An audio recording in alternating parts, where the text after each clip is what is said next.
diferentes, né? Dependendo do peptídeo, você tem outras coisas, os opioides, que pertencem a essa classe. Para vocês só terem uma ideia, existem neurotransmissores gasosos, por exemplo, o óxido carbônico e o óxido nítrico são mensageiros produzidos por alguns neurônios que eventualmente têm ação extremamente complexa, né? Então é muito interessante ver que a capacidade de comunicação química do cérebro é imensa e parte dessa grande diversidade se dá em decorrência da grande quantidade de possibilidades de neurotransmissores produzidos. Sempre quando a gente fala que determinado neurônio produz um neurotransmissor, em última instância a gente está falando que qual é a identidade química desse neurônio. Então muitos neurônios são conhecidos pela sua identidade química. Neurônios colinérgicos que produzem acetilcolina, neurônios glutamatérgicos, neurônios GABAérgicos, neurônios dopaminérgicos e assim por diante. Então é tão importante para o neurônio o neurotransmissor que ele produz, que a gente conhece o neurônio pela identidade química dele. Tá? Isso é extremamente importante para a gente saber. E, como eu já mencionei, é comum, é a regra, que numa sinapse possa ser liberado mais de um neurotransmissor possível, mas como eu falei para vocês, tem uma certa coerência, né? E eventualmente, olha que coisa interessante, que vantagem que vocês imaginam de uma transmissão sináptica, pessoal, ser produzido mais de um neurotransmissor diferente? Hein? Porque você pode ter o quê? Efeitos diferentes sobre a célula, né?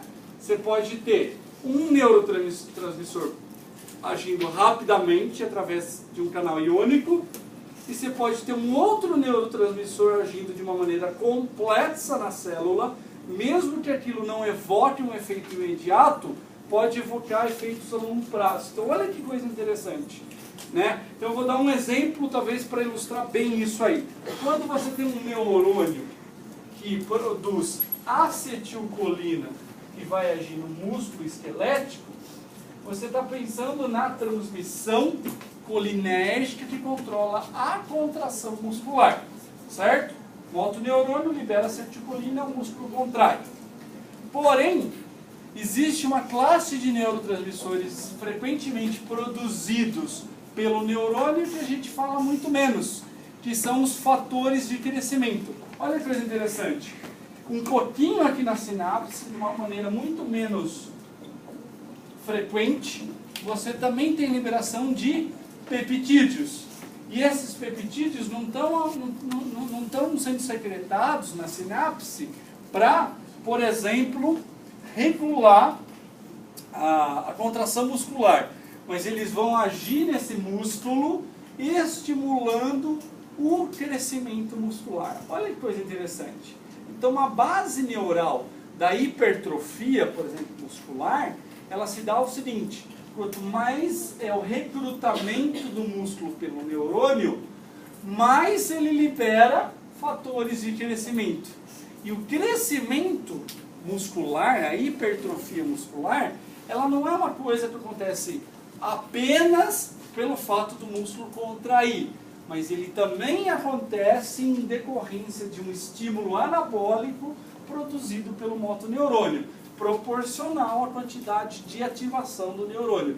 Se você recruta muito, o neurônio diz para o músculo: meu filho, vamos crescer, vamos desenvolver, né? E ele faz isso liberando fatores de crescimento. Interessante, né, pessoal? E aqui dá um exemplo de como a cotransmissão sináptica pode causar efeitos bastante interessantes para o seu corpo.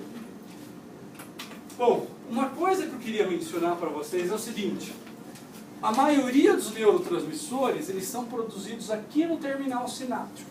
Os aminoácidos, as aminas, são todos produzidos aqui no terminal sináptico. É muito mais eficiente, próximos da vesícula, né? Então, por exemplo, quando a acetilcolina ela é produzida aqui perto da vesícula e rapidamente entra na vesícula para poder ser liberada na fenda sináptica. Agora, os peptídeos têm algumas características diferentes. Eles não são produzidos no terminal sináptico, eles são produzidos no corpo celular. E olha que coisa interessante, os neurônios têm uma espécie de filamentos que funcionam como vias, né? E essas vias, elas permitem que, sabe assim, estruturas grandes como, pode ser uma mitocôndria, pode ser um outro organela, mas proteínas, inclusive, né, se desloquem do corpo celular em direção ao terminal sináptico. Olha que coisa legal. Então, a todo momento existe um transporte axonal. Inclusive, ele pode ser de duas direções. Ele pode ser anterógrado, né, ou retrógrado. Se anterógrado é do corpo para o terminal, pode ser retrógrado, do terminal para o corpo. Então, existe um fluxo de substâncias. E um exemplo disso é justamente os peptídeos, que são produzidos no núcleo e são ao redor do núcleo e são liberados ali no terminal sináptico. Um outro detalhe, para terminar a história dos peptídeos, é o seguinte: a vesícula sináptica é um pouquinho mais complexa do que aquilo que o professor falou para vocês. O professor simplifica as coisas.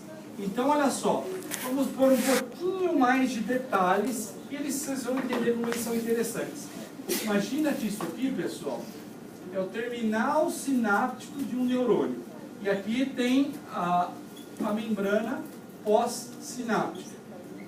Então, essa aqui é a membrana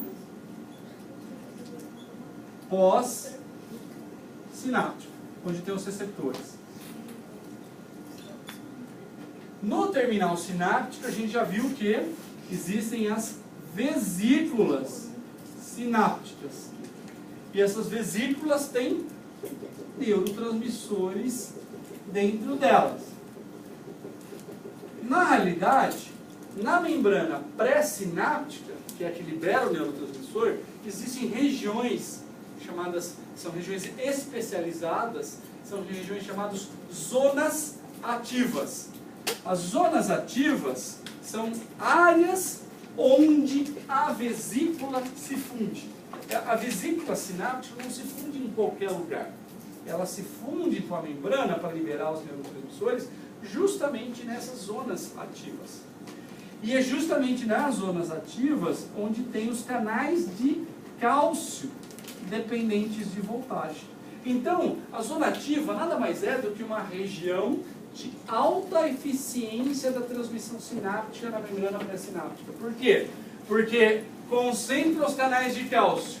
Na hora que você tem um potencial de ação que chega aqui, ele vai abrir o canal de cálcio, o cálcio entra e as vesículas já estão muito próximas desses canais de cálcio, fazendo com que, a partir do momento que o cálcio entre, muito rapidamente a liberação do neurotransmissor ocorra.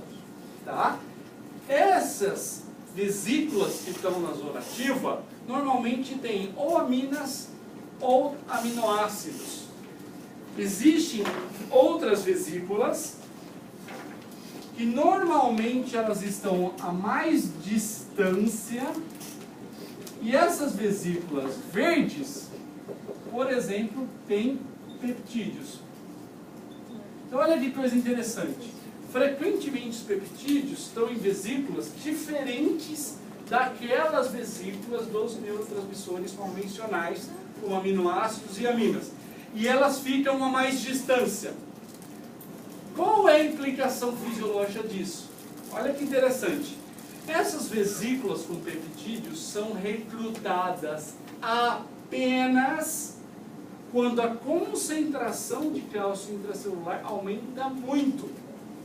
Então, é mais ou menos o seguinte: se você estimula o potencial de ação desse neurônio, mas a frequência de disparos é mais baixa, ele vai liberar apenas as vesículas que ficam nas zonas ativas, portanto, aminoácidos ou aminas.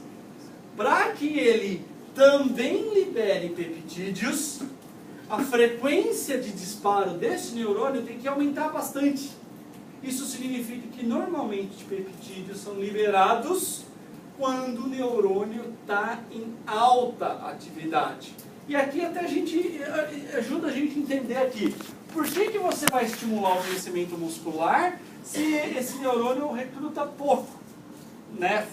De maneira fraca o músculo? Se ele recruta ele fraquinho, não precisa desenvolver. O que já tem de músculo já é suficiente. Mas esse neurônio dispara a altíssimas taxas de potencial de ação, ele vai gerar tensões musculares muito mais fortes.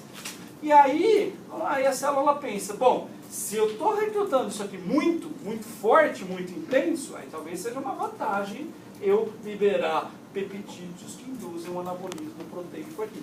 Deu para entender, pessoal? Então, em resumo, apesar das transmissões sinápticas poderem liberar diferentes neurotransmissores simultaneamente, normalmente os peptídeos são liberados quando a atividade do neurônio é muito intensa. Isso cria essa seletividade e isso faz com que os peptídeos atuem predominantemente em sinapses mais intensas. Certo, pessoal? Dúvidas? Ficam aqui na zona ativa, são facilmente liberados. Tá bom, obrigada. Então, aí você cria essa diferença. Esses neurotransmissores são os mais abundantes, são facilmente liberados, e esses são liberados apenas quando a frequência de potenciais de ação é alta. Legal esses mecanismos, né, pessoal? Vamos falar um pouquinho de receptores agora para os neurotransmissores. E vocês vão ver que a gente vai conseguir falar isso rápido. Por quê? Na realidade, a mensagem que eu quero passar para vocês é uma mensagem daquilo que eu já mencionei. Não deixa de ser uma revisão. Existem dois tipos de receptores. E agora a gente vai dar um nome para eles melhor. Uns receptores são canais iônicos, como eu já mencionei anteriormente. Essa classe de receptor ela é chamada receptores ionotrópicos. Iono de íon. Então, pessoal, os receptores que são canais iônicos, eles são receptores que a única resposta possível que é gerada na célula é uma alteração do potencial de membrana. Porque quando o neurotransmissor ativa esse receptor, a única coisa que pode acontecer é mudar a passagem de íons pela membrana. Vocês lembram o nome de um receptor ionotrópico que eu mencionei em aulas passadas? Nicotínico é um receptor de acetilcolina, é o receptor presente aqui no músculo esquelético. Tá? É um receptor ionotrópico, é um canal iônico que é ativado por neurotransmissor. Agora, tão rico quanto a classe dos receptores ionotrópicos, que existem muitos tipos, também existem muitos tipos de receptores metabotrópicos. E o receptor metabotrópico é aquele que o professor falou anteriormente, são receptores que dependem da geração de segundos mensageiros celulares. Um exemplo da classe de receptores metabotrópicos, receptores que são acoplados à proteína G. Né? Mas existem outros tipos, não é exclusivamente desses. Mas vamos pegar esse exemplo.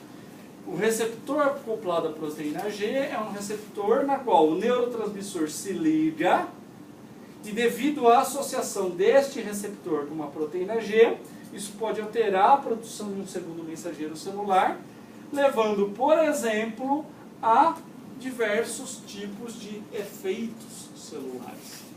Portanto, o barato do receptor metabotrópico é o seguinte: os efeitos que ele faz sobre a célula são muito amplos. Existem muitas possibilidades. Então, olha só, aqui um exemplo de um receptor tipicamente metabotrópico. E aqui a gente poderia até citar, olha, esse é tipicamente o receptor muscarínico da acetilcolina.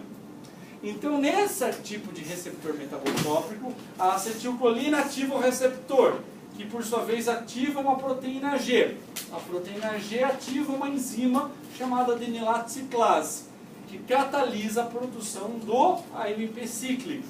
O AMP cíclico é um segundo mensageiro. Por quê? Porque existem enzimas sensíveis à concentração de AMP cíclico. Por exemplo, essa enzima chamada proteína quinase A,